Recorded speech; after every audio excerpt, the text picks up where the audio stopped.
ഈ പുറത്തിറങ്ങി വീണ്ടും സിംഹമാവും തന്നെയാണ് പ്രതീക്ഷിക്കുന്നത്. ഇന്ന് ഇറങ്ങിക്കഴിഞ്ഞാൽ ഹാപ്പിയാണ്.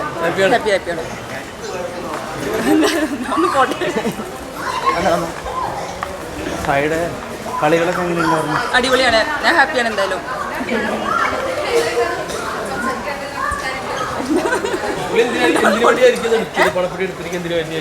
അറിയില്ല, അതോ സായി വന്നിട്ട് നമുക്ക് സായിയോട് ചോദിക്കാം. ഒന്നും പറഞ്ഞില്ല, വന്നിട്ട് എല്ലാം നേരിട്ട് സംസാരിക്കാന്നാണ് പറഞ്ഞത്. വേറെ ഒന്നും പറഞ്ഞിട്ടില്ല. ഇപ്പൊ 10 മിനിറ്റ് കൊണ്ട് എത്തും എന്തായാലും. പോവില്ലേ?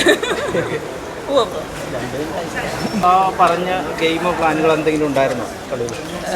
നമ്മൾ കുറച്ച് എക്സ്പെക്ട് ചെയ്ത സാധനങ്ങൾ ഉണ്ടായിരുന്നല്ലോ. പക്ഷെ സായി അവിടുന്ന് പറഞ്ഞത് കേട്ടിട്ട് ഞാൻ ഹാപ്പിയാണ് എന്തായാലും. എങ്ങനെയായാലും നല്ല മനുഷ്യനായി എന്നൊക്കെ പറയണ്ടല്ലോ. ഞാനത് വെയിറ്റ് ചെയ്യാണ് സായിനെ കാണാൻ വേണ്ടിയിട്ട് എന്തായാലും. ഞാൻ കുറെ പണി പെട്ടു എന്തായാലും. കാരണം സായി ഇല്ലാത്ത എനിക്ക് എൻ്റെ വർക്കുള്ളതുകൊണ്ടും ഇത് ലൈവൊക്കെ കണ്ട് അപ്ഡേറ്റ് ചെയ്യാൻ എനിക്ക് ഭയങ്കര ബുദ്ധിമുട്ടായിരുന്നു. പക്ഷെ ഞാൻ അഡ്ജസ്റ്റ് ചെയ്തു. ഇനിയിപ്പോൾ സായി ചെയ്യല്ലോ ബാക്കിയുള്ള കാര്യങ്ങൾ. സായി അവിടെ പോയിട്ട് വന്നതിന് ശേഷം ഒരു സ്വഭാവത്തിൽ എന്തെങ്കിലും മാറ്റം വരും അങ്ങനെ എന്തെങ്കിലും തോന്നുന്നു? അങ്ങനെയൊന്നുമില്ല. സായി പറഞ്ഞില്ല, ഞാൻ ഓൾറെഡി എൻ്റെ വീഡിയോയിൽ പറയുന്നത് സായി നല്ലൊരു മനുഷ്യൻ തന്നെയാണ്. പക്ഷേ അവിടെ ചെന്നപ്പോൾ കുറച്ചും കൂടി റിയലൈസ് ചെയ്തിട്ടുണ്ടാവും. കാരണം ഫോണില്ല, ഫുൾ ടൈം ഫോണിലായിരുന്നു. ഫോണില്ല. അപ്പോൾ അവിടെ ചെന്നിട്ട് ഫോണില്ലാത്തതും പിന്നെ ഫാമിലിയുടെ കൂടെ ഇങ്ങനെ കുറേ ഇരുന്നപ്പോൾ സ്പെൻഡ് ചെയ്യാൻ സമയം കിട്ടിയപ്പോൾ പിന്നെ മാറിയിട്ടുണ്ടാവും എന്തായാലും. അത് ഞാൻ അങ്ങോട്ടും ഇങ്ങോട്ടും ട്രോളാറുണ്ട്. അത് വലിയ പ്രത്യേകത ഒന്നുമില്ല. ഞാൻ എല്ലാ സമയത്താണെങ്കിലും ട്രോളാറുണ്ട് നല്ലോണം. ബിഗ് ബോസിന് പുറത്ത് സായിച്ചേട്ടൻ ഒരു സിംഹവും അകത്തൊരു പൂച്ചയും അങ്ങനെയൊന്നുമില്ല. സായി പുറത്തിറങ്ങി വീണ്ടും സിംഹമാവും തന്നെയാണ് പ്രതീക്ഷിക്കുന്നത്. ഇന്ന് ഇറങ്ങിക്കഴിഞ്ഞാൽ സായി പഴയ സീക്രട്ടേജ് ഉണ്ടാവും.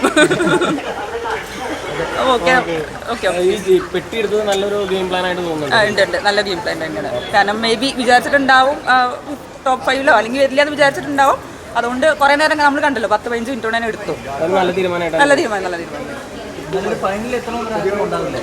എനിക്ക് ആഗ്രഹമുണ്ടായിരുന്നു. എനിക്ക് ടോപ്പ് 5 കപ്പടിക്കണം നല്ല ആഗ്രഹം ഉണ്ടായിരുന്നു. പക്ഷെ അത് അൺഫോർച്ചുനേറ്റ്ലി കപ്പെടുത്തു പോന്നു.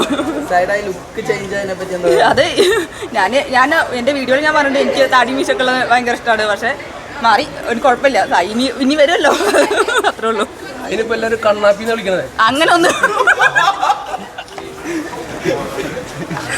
അത് നിങ്ങൾ ട്രോളിയിട്ട് പറയല്ലേ, കണ്ണെന്നാണ് വീട്ടിൽ വിളിക്കുക, അത്രേ ഉള്ളൂ. ഇനി വേറെ ചോദ്യം വേണ്ട, മതി.